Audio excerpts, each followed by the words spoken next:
Hello दोस्तों, यदि आप भी क्लास 9th का 21 मार्च को मैथ यानी गणित का एनुअल एग्जाम देने वाले हैं, तो अभी की इस क्लास में क्लास 9th के लिए मैथ के हम लोग वैसे क्वेश्चन पेपर देखेंगे जो आपके 21 मार्च वार्षिक परीक्षा में पूछा जाएगा। तो आप लोग इस क्लास को पूरा वॉच कीजिएगा। अभी की इस क्लास में हम लोग क्लास 9th के लिए एनुअल यानी वार्षिक परीक्षा के लिए मैथ के क्वेश्चन पेपर देखेंगे जो आपके 21 मार्च वार्षिक परीक्षा में पूछा जाएगा। ये मैथ का क्वेश्चन पेपर है, देख सकते हो, class 9th annual examination 2025 math का है। विषय कोड यही रहेगा, मैथ का 110। मैथ का एग्जाम पूरे 100 नंबर का होगा और समय मिलेगा 3 घंटा 15 मिनट का।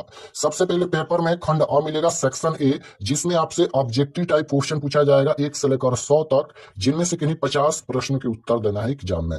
तो आइए पहला नंबर क्वेश्चन देखते हैं। फर्स्ट क्वेश्चन यहाँ पर पूछा गया है कि निम्नलिखित में कौन सी संख्या परिमेय है। बताना है कि कौन सा संख्या जो है वो परिमेय संख्या है। तो पाई हमेशा अपरिमेय संख्या होता है। उसके बाद ये ऑप्शन है 1 + √3। 1 एक परिमेय संख्या है, लेकिन √3 एक अपरिमेय संख्या है। क्योंकि ये रूट में है और √3 का वर्गमूल पूर्ण रूप से नहीं निकलता है, तो यह एक अपरिमेय संख्या है। और एक परिमेय संख्या और एक अपरिमेय संख्या का योगफल या भागफल या गुणनफल हमेशा अपरिमेय संख्या होता है। तो ये भी गलत है, ये भी गलत है। परिमेय संख्या पूछा गया है, 2 बाहर है रूट से, तो यही हो जाएगा परिमेय संख्या, यानी right answer option number D हो जाएगा। क्लास 10th में हम पढ़ाई भी है। क्लास 10th का क्वेश्चन नंबर 2 पूछा गया है, √6 गुना √8 का मान क्या होगा। √6 गुना √8 का वैल्यू पूछा गया है। तो 8 छक 48 हो जाएगा। अब यहाँ पर देखिए, 2 से कटाएंगे तो ये हो जाएगा 24, 2 से कटाएंगे तो हो जाएगा 12, 2 से कटाएंगे 6 हो जाएगा, 2 से कटाएंगे तो यहाँ पर ये 3 हो जाएगा। तो यहाँ पर ये जोड़ा हो जाएगा, ये वो 2, यानी 2 गुना 2 हो जाएगा और गुना में यहाँ पर 3 हो जाएगा। तो ये 2 दूना 4 हो जाएगा और यहाँ पर एक √3 है, तो यहाँ पर रूट में 3 हो जाएगा। तो 4 √3 ऑप्शन नंबर ए में दिया गया है। ऑप्शन नंबर ए बिल्कुल राइट आंसर। 3 नंबर क्वेश्चन पूछा गया है कि यदि x बराबर √5 तो x - 1/x का वैल्यू क्या होगा। तो इसका राइट आंसर 4/√5 आ जाएगा। ऑप्शन नंबर बी में दिया गया है। Correct answer option number B होगा। क्वेश्चन नंबर 4 देखिए, पूछा गया है यदि x² - ax - 15 का एक गुणनखंड x - 3 हो तो a का मान क्या होगा। a का वैल्यू पूछा गया है, तो ये हो जाएगा -2। ऑप्शन नंबर ए बिल्कुल करेक्ट आंसर होगा। इसमें x का वैल्यू निकाल लेंगे, उसके बाद x का वैल्यू उसमें रख देंगे तो -2 आ जाएगा। क्वेश्चन नंबर 5 देखिए, पूछा गया है a² - b² बराबर क्या होगा। ये फॉर्मूला ही पूछा गया है। तो a² - b² का फॉर्मूला होता है a + b × a - b, जो कि ऑप्शन नंबर बी में दिया गया है। Right answer B. Question number 6 देखिए, ये भी फॉर्मूला ही है, x + a x - b, तो right answer option number B हो जाएगा, x² + a + b × x - ab। Question number 7 में भी फॉर्मूला ही पूछा गया है, a + b - c का होल स्क्वायर क्या होता है। तो इसका जो फॉर्मूला होता है a² + b² + c² + 2ab - 2bc और -2c। ऑप्शन नंबर बी में दिया गया है। Right answer option number B हो जाएगा। क्वेश्चन नंबर 8 पूछा गया है कि x - y का होल क्यों क्या होगा। तो x - y का होल क्यों पूछा गया है, तो राइट आंसर इसका हो जाएगा option number C, x cube - y cube -3xy × x - y। Question number 9 देखिए, पूछा गया है कि 2x + y का होल स्क्वायर। तो a + b का फॉर्मूला, a + b का होल स्क्वायर के फॉर्मूला से बनाएंगे तो ये आ जाएगा 4x² + 4xy + y²। Option number C में दिया गया है। राइट आंसर सी हो जाएगा। क्वेश्चन नंबर 10 पूछा गया है कि 2a + 2b + 2c का होल स्क्वायर बराबर क्या होगा। तो ये भी फॉर्मूला है, इसका हो जाएगा 4a² + 4b² + 4c² + 8ab + 8bc + 8c। Option number B में दिया गया है। Right answer option number B होगा। क्वेश्चन नंबर 11 पूछा गया है, यदि x + 1/x = 6 तो x² + 1/x² का वैल्यू क्या होगा। तो इसका राइट आंसर 34 आ जाएगा। ऑप्शन नंबर सी में दिया गया है। क्वेश्चन नंबर 12 देखिए, पूछा गया है यदि a + b + c = 5, ab + bc + ca = 4 तो a² + b² + c² का वैल्यू पूछा गया है, तो 17 आ जाएगा। ऑप्शन नंबर बी बिल्कुल राइट आंसर। क्वेश्चन नंबर 13 देखिए, यदि व्यंजक x + 2 बहुपद x² + mx + 14 का एक गुणनखंड हो तो m का वैल्यू। तो सबसे पहले x का वैल्यू ज्ञात करेंगे, तो x + 2 = 0 कर देंगे तो x का वैल्यू आ जाएगा, तो x = -2 आ जाएगा। अब x के जगह पर यहाँ पर -2 रख देंगे तो m का वैल्यू आ जाएगा। तो x² है, यानी -2 का स्क्वायर करेंगे, प्लस में यहाँ पर m और गुना x के जगह पर -2 और प्लस में यहाँ पर 14 हो जाएगा। तो यहाँ पर -2 का स्क्वायर + 4 हो जाएगा और प्लस में यहाँ पर ये प्लस है, यहाँ पर माइनस है तो प्लस माइनस माइनस लिख देता है, तो माइनस का यहाँ पर 2m हो जाएगा। उसके बाद यहाँ पर प्लस में 14 हो जाएगा। तो 14 और 4 कितना हो जाएगा, ये हो जाएगा 18, यानी यहाँ पर लिखेंगे 2m बराबर में यहाँ पर 18 बट्टा में 18 हो जाएगा और यहाँ पर m बराबर 18 बट्टा में 2 हो जाएगा, यानी 9 दूना 18। तो m बराबर कितना आएगा, 9 आएगा। ऑप्शन नंबर ए में दिया गया है। Right answer option number A हो जाएगा। क्वेश्चन नंबर 14 पूछा गया है, किसी त्रिभुज का एक बाह्य कोण 100 डिग्री है तथा इसके दोनों सम्मुख अंतःकोण समान है तो प्रत्येक अंतःकोण का मान क्या होगा। तो राइट आंसर हो जाएगा 40 डिग्री। ऑप्शन नंबर सी में दिया गया है। क्वेश्चन नंबर 15 पूछा गया है, एक त्रिभुज में किसी एक शीर्ष पर बने बाह्य कोण की माप 95 डिग्री है, यदि इसके एक सम्मुख अंतःकोण का मान 55 डिग्री हो तो दूसरे अंतःकोण का मान क्या होगा। तो राइट आंसर क्वेश्चन नंबर 15 का ऑप्शन नंबर डी आ जाएगा, 110 डिग्री का। क्वेश्चन नंबर 16 पूछा गया है, एक त्रिभुज एबीसी में कोण ए बराबर 60 डिग्री, कोण बी बराबर 80 डिग्री है, तो कोण बी और कोण सी के अर्धक बिंदुओं पर मिलाने पर कोण बी और सी बराबर क्या होगा। तो राइट आंसर इसका आ जाएगा, यहाँ पर 60 और 80 दिया गया है, तो ये हो जाएगा 130 डिग्री का। Option number C right answer हो जाएगा। क्वेश्चन नंबर 17 है, यदि किसी त्रिभुज का एक कोण अन्य दो कोणों के योग के बराबर हो तो वह त्रिभुज अनिवार्य रूप से होगा। तो राइट आंसर हो जाएगा अधिक कोण। Option number B right answer, अधिक कोण त्रिभुज। क्वेश्चन नंबर 18 देखिए, इसमें भुजा ए बी बराबर क्या होगा। तो 18 का right answer option number B आ जाएगा, डी एफ। क्वेश्चन नंबर 19 देखिए, यहाँ पर पूछा गया है कि कौन सी शर्त लागू होगी। तो इसमें हो जाएगा option number A right answer हो जाएगा, A S A. Question number 20 है, प्रत्येक परिमेय संख्या होती है। तो प्रत्येक परिमेय संख्या क्या होती है, एक वास्तविक संख्या होती है। Right answer option number D हो जाएगा। क्वेश्चन नंबर 21 देखिए, इसका वैल्यू पूछा गया है। तो इसका वैल्यू आ जाएगा ऑप्शन नंबर सी, यानी यहाँ पर गुना करेंगे 9 सते 63 हो जाएगा, और यहाँ पर ये दोनों का वैल्यू सेम है तो 1/2 हो जाएगा। तो 63 के पावर 1/2 ऑप्शन नंबर सी में दिया गया है। क्वेश्चन नंबर 22 देखिए, 2 के पावर 0 प्लस 7 के पावर 0 बटा 5 के पावर 0 का मान क्या होगा। तो कोई भी संख्या पर पावर 0 रहता है तो उसका वैल्यू कितना होता है, 1 होता है। तो 1 प्लस 7 के पावर 0 1 बट्टा में 1, यानी 2 बट्टा में 1 हो जाएगा। तो इसका राइट आंसर आएगा, ऑप्शन नंबर सी में दिया गया है। क्वेश्चन नंबर 23 पूछा गया है, इसका वैल्यू क्या होगा। तो 23 का राइट आंसर भी आ जाएगा 1/3।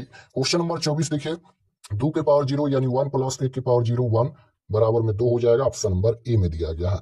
2 गुना 0 0 हो जाएगा। Option number B right answer होगा। क्वेश्चन नंबर 26 देखिए, 5 के पावर 2 है और 5 के पावर 3 का वैल्यू क्या होगा। ये दोनों सेम सेम है तो पावर जुटेगा, यानी 5 के पावर 3 2 5 हो जाएगा। ऑप्शन नंबर ए में दिया गया 5 के पावर 5। क्वेश्चन नंबर 27 देखिए, 23 यहाँ पर दोनों सेम सेम है तो ये हो जाएगा 23, और यहाँ पर 23, उसके बाद यहाँ पर 23 के पावर 8 है और नीचे में 23 के पावर 7 है, तो 8 में से 7 घटाएंगे तो 1 हो जाएगा। 23 के पावर 1 यानी 23 ही हो जाएगा। ऑप्शन नंबर बी में दिया गया है।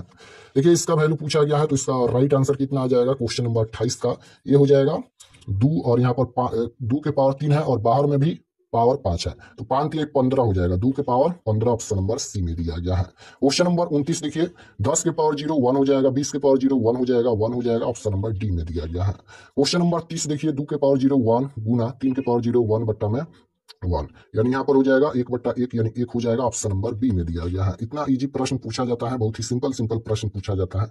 यहाँ पर देखिए, 15 के पावर 0 1 माइनस 10 के पावर 0 1, 1 में से 1 घटाएंगे 0। ऑप्शन नंबर बी में दिया गया है। क्वेश्चन नंबर 32 देखिए, 8 के पावर 0 भागा 4 के पावर 0 1/1 करेंगे 1 होगा। Option number B.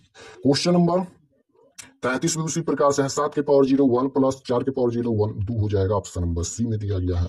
Question number 34 देखिए, 10 गुना 0 0 हो जाएगा। Option number C.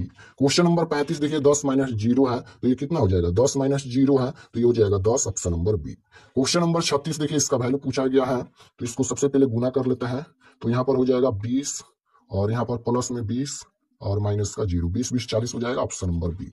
Question number 37 देखिए, इसका वैल्यू पूछा गया है, ये 0 हो जाएगा, ये भी 0 ये भी 0 0 हो जाएगा। Option number A.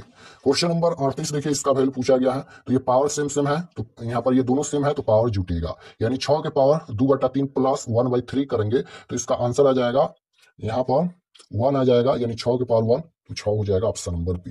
Question number 39 देखिए, निम्नलिखित में कौन सा बहुपद है, कौन बहुपद है, तो ये हो जाएगा ऑप्शन नंबर सी में दिया गया है बहुपद। क्वेश्चन नंबर 40 देखिए, शून्य बहुपद का घात पूछा गया है तो राइट आंसर सी हो जाएगा, परिभाषित नहीं होगा। क्वेश्चन नंबर 41 है, यदि पी एक्स बराबर एक्स प्लस 4 हो तो P x plus P minus x का वैल्यू, तो राइट आंसर हो जाएगा ऑप्शन नंबर सी 8 हो जाएगा। क्वेश्चन नंबर 42 है, बहुपद √3 का घात पूछा गया है तो 0 हो जाएगा। Option number B.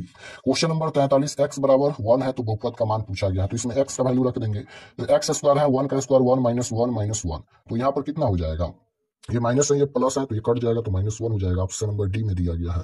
Question number 44 देखिए, इसका वैल्यू पूछा गया है बराबर होगा, तो right answer option number B हो जाएगा 3p/r। क्वेश्चन नंबर 45 देखिए, बराबर होगा √अंडर a प्लस √b और √a माइनस √b बराबर क्या होगा, तो a माइनस बी हो जाएगा option number C right answer. यानी a plus b into a minus b का फॉर्मूला क्या होता है, a² माइनस b स्क्वायर। तो यहाँ पर रूट a का स्क्वायर हो जाएगा केवल a और माइनस √b का स्क्वायर हो जाएगा b। a minus b option number C में दिया गया है। क्वेश्चन नंबर 46 नंबर क्वेश्चन देखिए, 2x प्लस 4y का होल स्क्वायर है तो a प्लस बी का होल स्क्वायर के फॉर्मूला से बनाएंगे तो बिल्कुल इसका राइट आंसर आ जाएगा ऑप्शन नंबर बी, यानी 4x square plus 16xy plus 16y square. Question number 47 गुणनखंड पूछा गया है तो इसका गुणनखंड करेंगे तो x प्लस 3 x प्लस 4 आएगा, ऑप्शन नंबर सी में दिया गया है। 48 नंबर क्वेश्चन देखिए, 2√x प्लस 2√y का होल स्क्वायर, तो राइट आंसर भी आ जाएगा 4x plus 4y plus 8√xy। Question number 49 देखिए, इसका वैल्यू पूछा गया है तो 49 का राइट आंसर सी आ जाएगा x² minus 2xy plus y square. 50 number question देखिए, y बराबर 2 दिया गया है, आलेख एक रेखा है जो, तो राइट आंसर हो जाएगा x अक्ष के समानांतर है और मूल बिंदु से 2 मात्रक की दूरी पर है, तो राइट आंसर सी हो जाएगा। तो 50 प्रश्न हम बता दिए। अब चलिए आपको ऑब्जेक्टिव क्वेश्चन भी बता देते हैं। ऑब्जेक्टिव हो गया सब्जेक्टिव, तो चलिए हम सब्जेक्टिव क्वेश्चन भी इसी क्लास में बता देते हैं और लास्ट में हम ये भी बताएंगे कि ऑब्जेक्टिव सब्जेक्टिव कैसे डाउनलोड कर सकते हैं। तो खंड अ के बाद खंड ब मिलेगा सेक्शन बी, जिसमें आपसे सब्जेक्टिव टाइप क्वेश्चन पूछा जाएगा। सबसे पहले लघु उत्तरीय प्रश्न पूछा गया है, शॉर्ट आंसर टाइप क्वेश्चन। प्रश्न संख्या 1 से लेकर 30 तक लघु उत्तरीय प्रश्न है। इनमें से किन्हीं 15 प्रश्नों के उत्तर देना है एग्जाम में। तो पहला नंबर क्वेश्चन यहाँ पर पूछा गया है कि 2 और 3 के बीच 4 परिमेय संख्याएं ज्ञात करें। उसके बाद इसको p बटा q के रूप में व्यक्त करना है। उसके बाद यहाँ पर इसको भाग देना है। उसके बाद इसका हर का परिमेयकरण करना है। 5 नंबर क्वेश्चन को सरल करना है। इसमें देखिए x बराबर 2 है तो इसका मान ज्ञात करना है। इसमें x बराबर 2 रख देंगे तो वैल्यू आ जाएगा। बहुपद दिया गया है, x-1 से भाग देना है, इसका गुणनखंड ज्ञात करना है।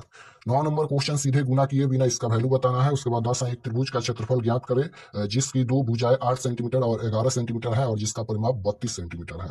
उसके बाद 11 नंबर क्वेश्चन है कि एक सम चतुर्भुज के विकर्ण 6 मीटर और 8 मीटर है तो उसका क्षेत्रफल ज्ञात करें। एक घन का प्रत्येक किनारा 4 मीटर है तो उसका कुल पृष्ठीय क्षेत्रफल ज्ञात करें। 13 नंबर क्वेश्चन है, एक घनाभ की लंबाई चौड़ाई तथा ऊंचाई क्रमशः 8 मीटर 6 मीटर और 4 मीटर है तो उसका आयतन ज्ञात करें। उसके बाद 14 नंबर क्वेश्चन है कि एक बेलन के आधार की त्रिज्या 14 सेंटीमीटर तथा ऊंचाई 30 सेंटीमीटर है, उसका संपूर्ण पृष्ठीय क्षेत्रफल ज्ञात करें। 15 है कि एक बेलन की ऊंचाई 25 सेंटीमीटर और आधार की त्रिज्या 10 सेंटीमीटर, उसका आयतन ज्ञात करें। उसके बाद 16 नंबर क्वेश्चन है कि एक लंबवृत्तीय बेलन का वक्र पृष्ठीय क्षेत्रफल 4.4 मीटर स्क्वायर है। यदि बेलन के आधार की त्रिज्या 0.7 मीटर है तो उसकी ऊंचाई ज्ञात करें। उसके बाद क्वेश्चन नंबर 17 देखिए, 18 देखिए, इस प्रकार से ये सभी क्वेश्चन पूछा गया है। 30 तक क्वेश्चन है।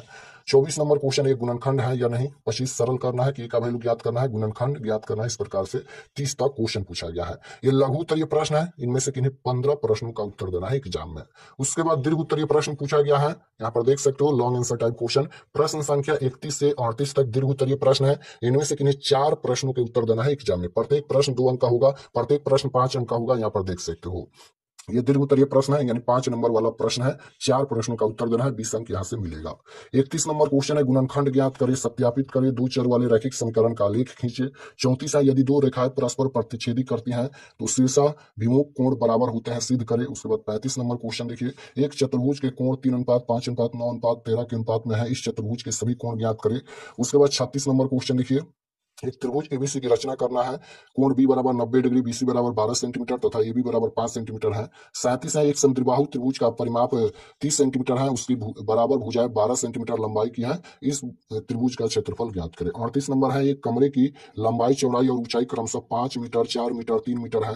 7.50 रुपये प्रति मीटर स्क्वायर की दर से इस कमरे की दीवारों और छत पर सफेदी कराने का व्यय ज्ञात करें। तो इतना क्वेश्चन पूछा गया है। चलिए इसका सोल्यूशन भी हम दिखा देते हैं।